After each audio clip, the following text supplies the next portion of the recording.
This is Ken Rockwell with KenRockwell.com and KenRockwell.tv. Let's take a look today at the Nikon 24mm f1.8 lens for their new Z series of mirrorless full-frame cameras. This lens is a Chinese-made, lightweight, mostly plastic lens. It's got a plastic front barrel, plastic mid-barrel. It's got a metal focus ring and a metal trim ring here and a metal mount, and the glass is glass, but overall, it feels pretty plasticky to me. But that's okay because it's also the most advanced optical 24mm f1.8 lens Nikon has ever made. If we take a look at some pictures I've taken with this in just a day or two of work, it looks pretty darn sharp, and it is. It's even super sharp at f1.8. It looks fantastic.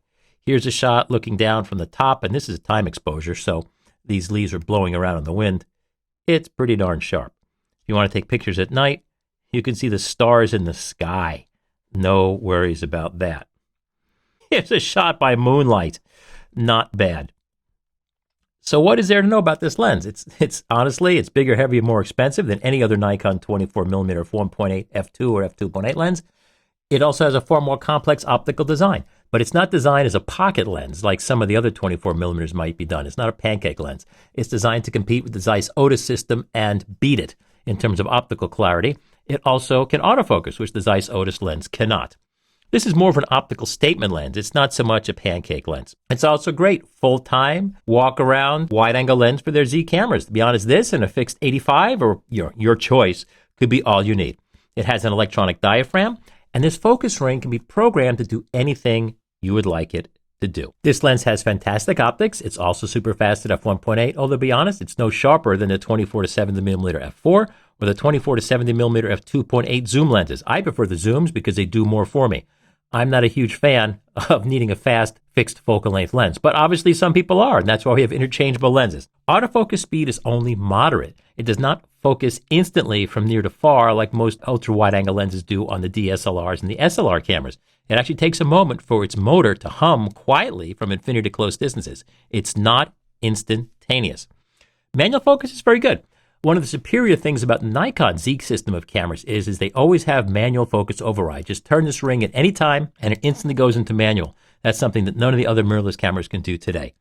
Focus breathing is excellent. As I focus from near to far, the image does not change size at all. So if you're photographing a motion picture with this and need to pull focus in and out, it's not going to make it breathe.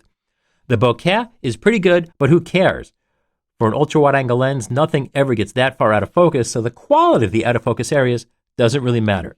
It has some barrel distortion, but just leave your camera at its default settings of automatically correcting the distortion, and the distortion completely goes away.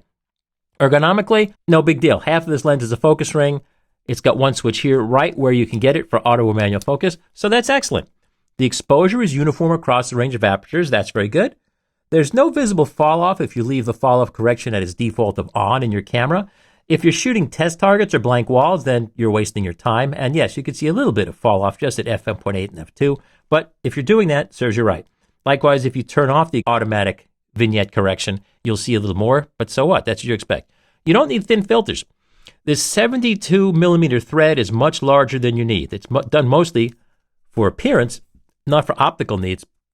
I can stack 4 regular 72mm filters on this and still get no vignetting. So you don't need to buy a special filter. There is no significant flare ghosting in this. There's no lateral color fringing on this, although you will see some spherochromatism, whereas if you're not in perfect focus, you might get a little bit of color fringes only on the things that aren't in perfect focus. For macro, there's no news here. It gets about as close as every other 24mm lens does, so I'm not impressed. But the good news is it does stay super sharp at the macro range. Mechanical quality, there's no prizes. It's an inexpensively made lens, which most people take for granted today. But for $1,000, I usually expect more. This is all plastic, but I covered that at the beginning. It's not built to be an heirloom lens. When the autofocus motor dies, if it does, you throw the lens away because there's no way to focus it otherwise. It's only focused electronically. But the reason you buy this lens is its optics are superb. It's the sharpest 24mm f1.8, f2, or f2.8 lens I've ever used. It's super sharp all the way out to the corners.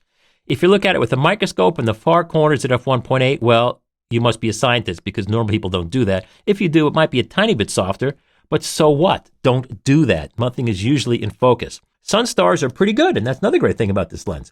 Here's at f1.8. Here's at f2.8, f4.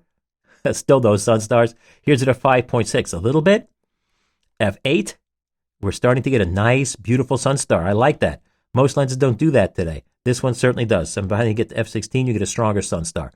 The blue flag you see at the top right, that is a bit of flare. So what? And also a little bit of rainbow effects you see around. That's a artifact of the sensor and the sensor wells. I wouldn't worry about that.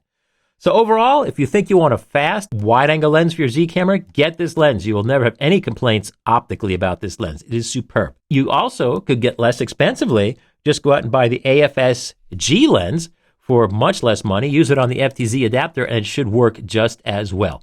That's, in a nutshell, is the Nikon 24mm f1.8 lens for their Z cameras. If you want to see the full report with all the intricate details and sample images, by all means, go to kenrockwell.com and follow the links. Thanks again for watching Ken Rockwell, kenrockwell.com, and kenrockwell.tv.